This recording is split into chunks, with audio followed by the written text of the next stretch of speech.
लागू होने वाला है, तो इसे कैसे देखते हैं उड़ीसा में इतने देर के बाद लागू हो रहा है? अच्छे काम के लिए कभी देर नहीं होती। अच्छे काम के लिए कभी देर नहीं होती जी। जब शुरू करो तभी हो जाए। तो उड़ीसा में जो बोला जा रहा है, जो मंत्री जी ने बोला कि उड़िया भाषा में उड़िया के स्ट्रक्चर के बारे साथ पाठ पढ़ाया जाएगा, क्या करिकुलम का किया जाएगा, तो इसे कैसे देखते हैं?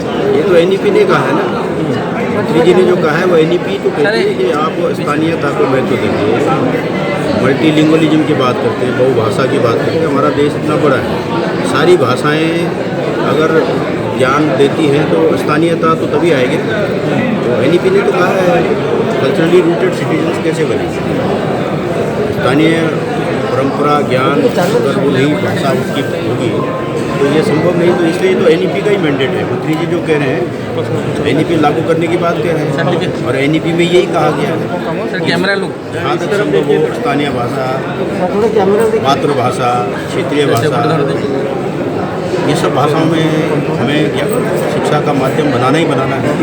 तो एनईपी ने कहा। सर, सिलेबस की बात की जाए तो एनसीईआरटी बहुत सारे सिलेबस को भी चेंज किया, तो अभी स्टेट में अगर सिलेबस की बात की जाए तो इस चीज़ में कौन सा सिलेबस? ये भी मंत्री जी ने, माननीय मंत्री जी ने बहुत अच्छी तरह से समझाया है, और हम भी यही कहते हैं कि एनसीईआरटी पूरे देश के लिए शिक्षा का काम करती है, और उसके साथ साथ राज्य सरकारों को भी सहायता करती है, सलाह देती है। ये एनसीईआरटी के मैंडेट में लिखा है। तो इस नाते जब हम आप कह रहे हैं कि उड़ीसा के ज्ञान को कैसे दें, तो वो भी फिर कल्चरली रूटेडनेस, अगर हम कोई पाठ पढ़ा रहे हैं और छोटे बच्चे को पढ़ा रहे हैं तो उसके आसपास का वातावरण, अब यहाँ इतनी बड़ी समृद्धि रही है ज्ञान की, वो भी भारत का ही तो ज्ञान है। तो हर समय मतलब छोटे बच्चे को कैसे पढ़ाना है, एज अप्रोप्रिएट ज्ञान क्या हो, जो उसके आसपास का वातावरण है, उसकी भाषा में, उसके क्षेत्र में है, उसको वो जल्दी समझेगा, धीरे धीरे उससे आगे जा कर के आगे बढ़ेगा। तो ये भी एनईपी का है, पूरा एनईपी ने ये दिया है, तो उसको बहुत अच्छी तरह से ये सब पूरे देश में इसी तरह से हो रहा है। उड़ीसा एक मॉडल बनेगा।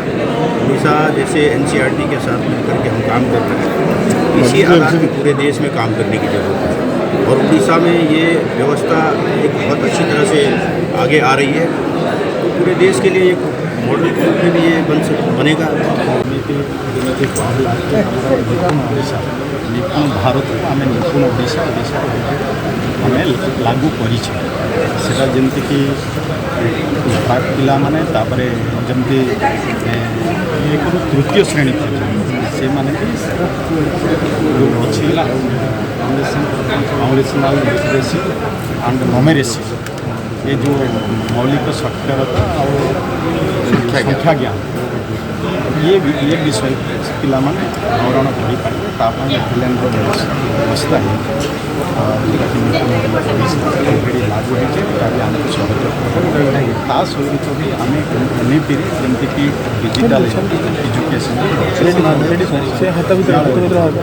आम ताकू भी लागू कर विशेषकर ध्यान दें, विशेषकर टे फ्लेक्सिबल रही, विशेषकर जमी आमर आम भाषा संस्कृति परंपरा ऐतिह्य ये सब को आधार कर एनईपी शिक्षा व्यवस्था से दिखाई जमीक आमर बर्तमान ओडिशा 21टी भाषा बहुभाषा जोड़ा बर्तमान आम फैमिली टीचर मान भी आम निजुक्ति दूँ, निजुक्ति भी दिखाई भी एनईपी साहाଯ୍य कर अप टू पंचम श्रेणी पर्यंत से मातृभाषा सब व्यवस्था रही। तेणु निश्चय आगामी दिन सरकार उन्नति बेटर हो पार ये कर्मशाला निश्चय कर्मशाला अनेक विभिन्न शिक्षा एनसीटी एनसीईआरटी ये सब जितनी भी अच्छे समस्त मिसिक चिंतन मंथन हम एनईपी आम ओडिशा ठीक भाव लागू हम जहाँकि आम पिला आगामी दिन में गुणात्मक शिक्षा पाइबे। ता सहित आम सरकार बर्तमान जमीक गोदावर्ष आदर्श प्राथमिक विद्यालय ये भी गोटे सहायक उत्तम भित्तिभूमि ठीक वातावरण या गोदावर्ष आदर्श प्राथमिक विद्यालय कथा कहतु, पीएम श्री स्कूल कथा कहतु, ये भी वर्तमान आम ओडिशा करने जाऊँ।